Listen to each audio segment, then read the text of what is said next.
So last month, we had the premiere of Power Rangers Prime, the brand new Power Rangers comic book series released by Boom Studios.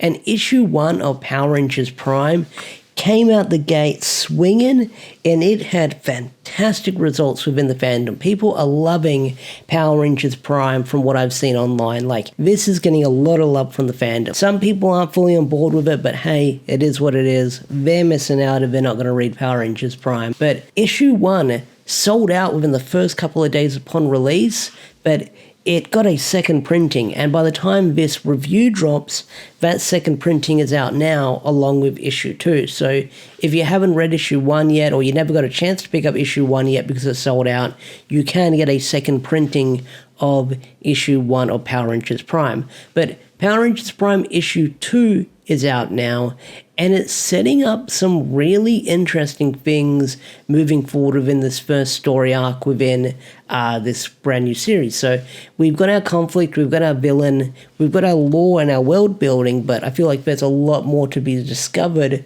with this brand new world in the Power Rangers Prime universe. I mean, there's a lot of untold answers and not a lot of full stories going on with certain narratives being spun by the people of Eltar. I feel like this series moving forward is going to be a wild ride, and whatever Melissa has planned, I am full on board. I am strapped in, I'm ready to go and see where she's going to take us on this brand new Power Rangers adventure, because the sandbox is now open and she can do almost anything she wants with this brand new Power Rangers series. She doesn't have to follow the canon of MMPR and the 30 years of Power Rangers history.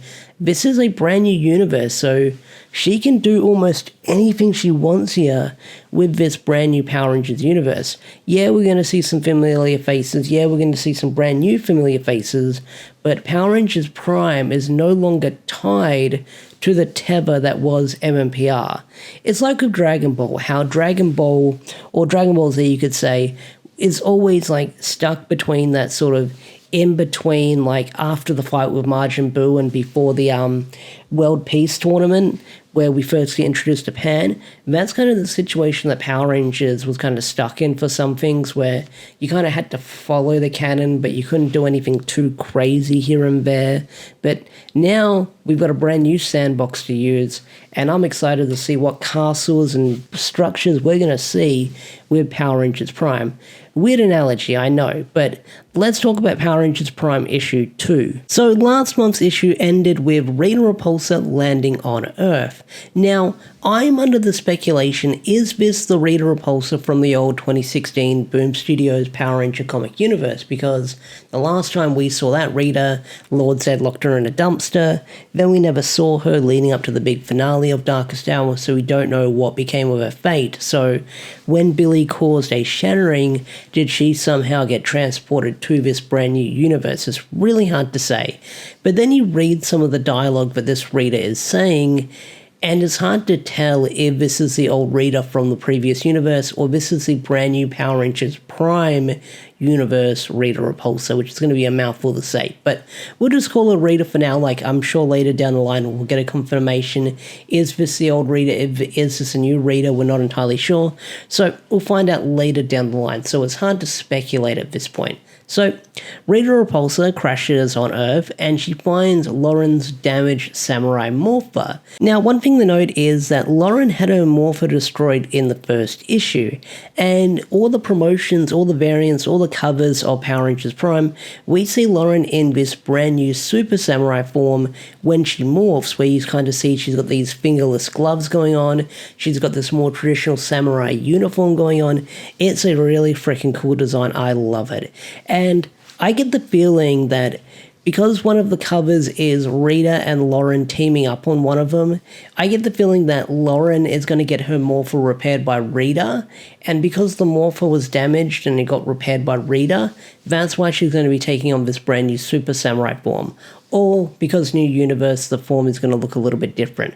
Either way, I'm excited to finally see that form in action when we get around to it. But Rita finds Lauren's old morpher, which is definitely going to be a big contender moving forward within the next couple of issues, because she can use that morpher with the Morphin Grid energy to enhance her magic. So Rita is soon confronted by the Eltarian Forces as they investigate the crash site, and one of the Eltarian soldiers who is going to be a big major player within this storyline, I'm guessing, is Bulk. So Bulk in the Power Rangers Prime universe is very different compared to his usual counterpart we've seen within the mainline story. You know, Bulk's usually like a heavy-set guy, he's got a bit of a gut.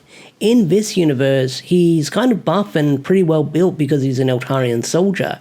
And I know that some people, when I talked about the preview pages, some people were saying, I don't know how I feel about Bulk being buff. Well, the term bulk can mean like you're either bulky, like big and heavy bulky, or you can be bulky, like muscly bulky. So I'm guessing that's why they call him Bulk in this universe, because he still goes by his full name, you know, Bulkamir, within this universe, but they also call him Bulk. So he's got that going on. Now, like I mentioned earlier, the Eltarian Forces try to arrest Rita, but Rita's having none of that. She immediately goes on the offensive and she says, hey, I've been sealed for a couple of thousand years, time to try out my magic to see if I haven't gotten rusty. And what she does is she uses the damaged morpher to create a monster, and it creates this fire monster. Why? Well, if you look at the samurais or the samurai morpher, it has the kanji for fire on it, so of course it's going to create this fire monster, which is really neat.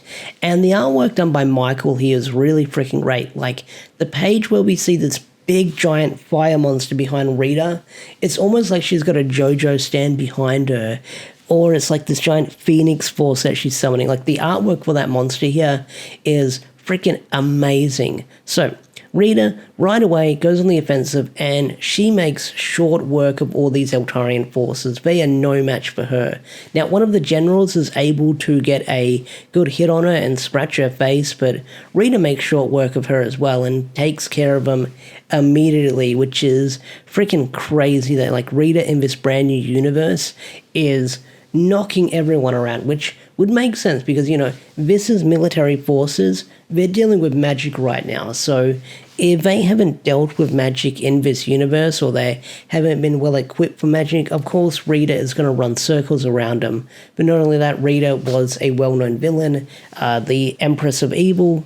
Don't know what she did in this universe, but I can assume she was the Empress of Evil in this universe. So, of course, she's going to be running circles around a bunch of Eltarian forces or soldiers. So, I do wonder how she's going to fare up when she goes face-to-face with the VR troopers, which would be an interesting interaction to see when Melissa gets around to it. Because, you know, if this reader knows about Power Rangers, then how is she going to react to seeing VR troopers within this universe? Because I get the feeling when we see Rita interact with VR troopers and she realizes that she hasn't seen anything like this before, that might be the hint that this is either a different Rita or this is just a Rita that's been sealed away for a long time that's got a totally new design going on for it. But like I said, Rita is able to wipe the floor with all the Eltarian soldiers, and the last one standing is Bulk. Now, the whole reason why Bulk is left alive in this situation is because when Rita's gloating about how she could probably rule this universe with how easily she wiped out the Eltarian soldiers, the monster goes to turn on her and it goes to attack her, and Bulk tells her to get out of the way, and Rita delivers a kick to the face, which is kind of cool to see within itself because, you know, Rita's never really done hand-to-hand combat. She's mostly used her magic or her magic wand, so to see Rita deliver a kick to the monster was a really cool image to see. So, because Bulk saved her life, Rita decides to bring him along because she comes to the conclusion by thinking, hey, if this monster could try to kill me, then the next one could possibly succeed. So I might need to work on my magic a little bit or not summon any monsters for a while because things might not end so well for me. So she decides that Bulk is going to tag along because Bulk was the one that saved her life. Now, upon the rooftop, Bulk and Rita have this conversation where Rita tells him, saying, hey, the Eltarians have stripped your identity from you. You wear their uniform, why do you help them?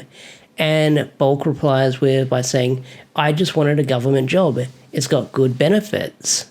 which is kind of understandable because, there are some people who join the military for the benefits in the end, and Bulk was one of those people who joined the military for the benefits, from what he says. But if we know Bulk from like the main Power Rangers universe, he's overall a good guy deep down, so I'm sure he has his other reasons for wanting to join the Eltarian Forces, probably wanting to help people or help his own kind or just help everyone in the end. So that's probably Bulk's whole purpose for joining the military forces. But then again, if that is his reason, I'm not surprised, because Melissa did mention in an interview that because Eltarians look down on the human race, whereas some humans that live in the slumps, and the ones who are in the Eltarians' good graces or they have good jobs working with the Eltarian forces, those families are put in better cities, better resources, better like housing and stuff like that, because they're getting the Eltarian treatment for being their lapdogs. So that's probably why Bulk might have done it as well, not to help himself out, but to probably help someone he cares about as well with those benefits. Now, Rita does give Bulk this weird choice to make within his life moving forward, which he says, hey, you can choose to remain a subject or you can choose to be free. So I do wonder what Bulk is going to choose moving forward. Like, I get the feeling that he's going to be hanging around Rita within this next couple of issues, and we'll see what path that leads him on, because I guess he'll understand, like, what the Eltarian forces are actually like, and how they actually don't care for the human race, and how they find the human race probably disposable. So Bulk is probably going to go off and do his own thing. Maybe that will lead to him, like, being a VR trooper or something later down the line. No idea. But I do wonder where this Bulk story is going to go with Rita later down the line. So it looks like Rita is going to string him along, and I am curious to see how she's going to string him along and how that will shape the Bulk in this universe moving forward. Alright, that's the Rita side of things. Now let's move on to the Mark and the June and the Lauren storyline within this issue, because these events happen on the exact same night while everything is going down. Now, exactly what the last issue picked up on, you had Mark's apartment about to be raided by the Eltarian forces because they're still on the hunt for Lauren, and John is deciding to help Mark out. Reasons unknown exactly at this point. He seems to be knowledgeable of Power Rangers in this universe, so I guess that John's motives moving forward will sort of come into light over the next couple of issues, but I am curious to find out why he's helping Mark in this situation.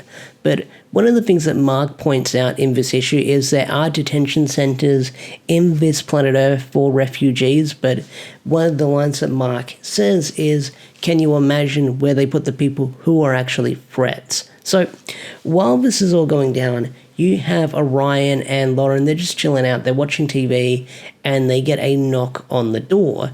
And when they get the knock on the door, Orion comes up with this plan to pretend he just got out of the shower, and then his dog runs out. So he says, oh, you Eltarian forces, you made my dog escape, you gotta help me chase it now, or you gotta chase it for me because this is your fault. And the Eltarian forces, they understand they messed up, so they're quick to comply and help out, and they chase down the dog in the end. So this lets the others escape and go to John's apartment.